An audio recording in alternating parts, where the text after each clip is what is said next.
Our state and our nation are in the midst of an addiction crisis. Programs designed to help people in their journey to sobriety have never been more important. But tonight, a new KARE 11 investigation questions whether a Minnesota-based company has overbilled taxpayers for some of their services.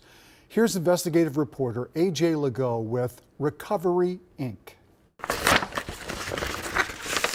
For Ruby McNiff, There she is. This is my certification for being a CPRS. earning this certificate to be a CPRS, a certified peer recovery specialist, meant her history of addiction could now be for others a help. I like to say God equipped me for this job. But she's now questioning if her help did harm. I just admitted to a crime that I didn't know I committed. Yeah, it's uncomfortable. Ruby worked for a for-profit company called Kairos, a tech startup that bills itself as breaking down barriers for people to access addiction recovery services. My name is Daniel Larson, and I'm the CEO and founder of Kairos. Larson also created a nonprofit called Refocus Recovery. In less than 3 years, the Kairos Refocus partnership has ballooned. And we're helping over 4,500 people in the community, tens of thousands of hours of service every month. Those service hours cost taxpayers. The Minnesota legislature in 2019 made peer services billable to Medicaid. It's kind of like the Wild West. Kathy Harvey has worked in addiction recovery for 40 years. She says peers perform valuable services, helping find housing and jobs, being an encouraging, supportive voice on the challenging road to recovery.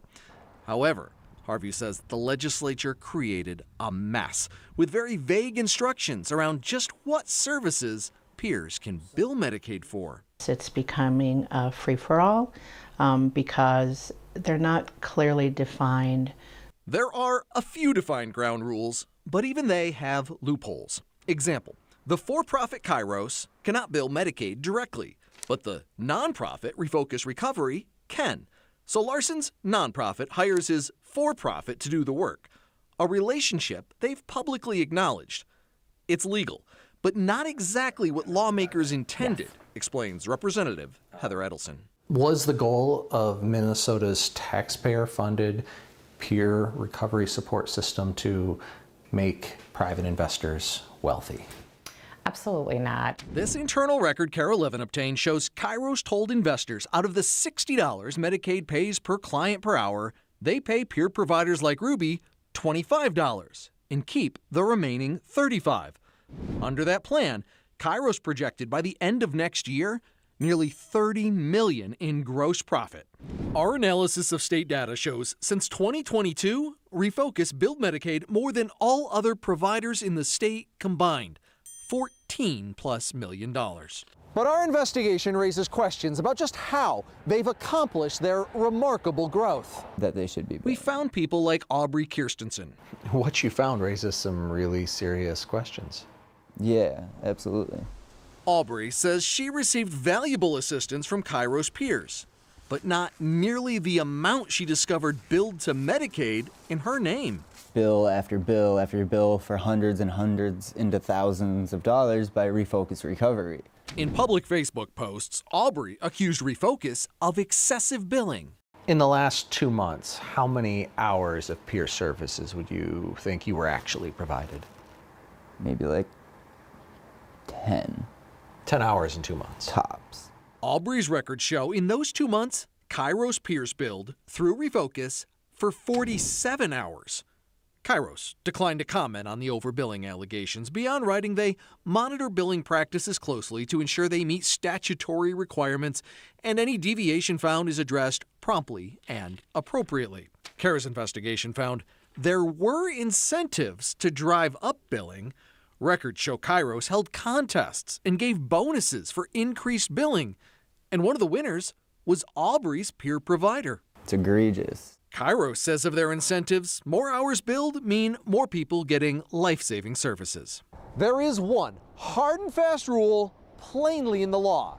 You can't bill for more than one person at a time. They didn't tell you when you went through training that you couldn't bill for groups? No, I was told that was fine. And I asked how to do that, and he said just bill them back to back. By back to back, Ruby means on her billing calendar, she was told to document a group meeting as if it were actually a series of one-on-one meetings. You'd meet with a group of people from, say, 4 to 6, but then bill it as if they were 12 to 2, 2 to 4, 4 to 6. Correct. Ruby, recently terminated from Kairos, says she was encouraged to do this and has proof. The proof is in the pudding. Okay. Example, last 4th of July, Ruby's taking a group of clients to the fireworks. She texts the Kairos supervisor, "Can I bill for that?" She got a thumbs up. She asked, "How? Just schedule them back to back?" The supervisor responded, "Yeah." While protecting the identity of her clients, she showed us notes she submitted to Kairos, plainly stating she took a group to the fireworks. That's what I was told I could do, so I did. Our investigation also discovered Kairos holding what they called free movie nights to see box office hits like Guardians of the Galaxy. But for taxpayers, they're not free. This is an internal email a Kairos manager sent out about a free movie night to watch Avatar: The Way of Water. It instructs workers in all caps, this is a billable event. Bring 2 clients to the movie and it counts as a 2-hour appointment for each client. The email labels it a win-win-win. What do you think your constituents would say about tax dollars paying for people to go watch movies? I don't know that they would approve. Neither does the Minnesota Department of Human Services, which told KARE 11 attendance at a movie alone would not be a billable service. Representative Edelson says, based on what we've shown her, she's now asking the DHS Office of Inspector General to get involved. That's a lot of red flags. KARE 11's investigation discovered another potential red flag in Kairos billing. State requirements are clear. Peers can only bill for phone calls with clients in 2 scenarios. The appointment is pre-scheduled, or if the client calls in an emergency or crisis. Nobody ever told me that. Kairos wrote to KARE 11, "We take measures to ensure that our billing for peer services, including phone calls, adheres to the guidelines set forth by the law." However, Kairos' website tells peers any phone call over 8 minutes qualifies. Ruby says she routinely called clients just to check in and then billed for it. All they said was that you could bill for phone calls. While Ruby now questions whether she unknowingly billed Medicaid improperly, this state lawmaker questions if taxpayers got what they paid for. I think it needs to be looked at. It seems concerning. We wanted to talk with Daniel Larson and Kairos about all of this, but he twice canceled scheduled interviews, afterwards sending letters citing concerns about KARE's, quote, predetermined viewpoint. There's a whole lot more to this story. You can read my investigative partner Brandon Stahl's reporting on KARE11.com. With Recovery Inc., I'm AJ Legault.